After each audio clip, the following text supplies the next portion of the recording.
আসসালামু আলাইকুম আপু, ভালো আছেন আপনি? ওয়ালাইকুম আসসালাম, আলহামদুলিল্লাহ ভালো। আচ্ছা, 30 টাকায় খিচুড়ি আর 50 টাকায় তেহারি করতেছেন, হ্যাঁ? জি। তো খিচুড়ি একটু দেখান আপু। এটা কি 50 টাকার কোয়ান্টিটি, হ্যাঁ? হ্যাঁ, তেহারির ভিতরে আলু আর চিকেন না? হ্যাঁ, চিকেন 50 টাকায় তিন পিস পাবে। চিকেন 3 পিস হ্যাঁ, আর আলু? আলু 2 পিস, যার যার যদি অনেকে আবার বলে যে বেশি। ঠিক আছে। যে আপুর দোকানটা, আপু খিচুড়িটা দেখান।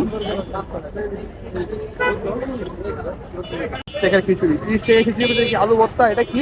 আচ্ছা এটা ধনেপাতা ভর্তা, আর এটা হচ্ছে আচ্ছা। আচার। আর খিচুড়িটা কি আপনার পোলার ছেলে করছেন? হ্যাঁ, হচ্ছে খুদের খিচুড়ি।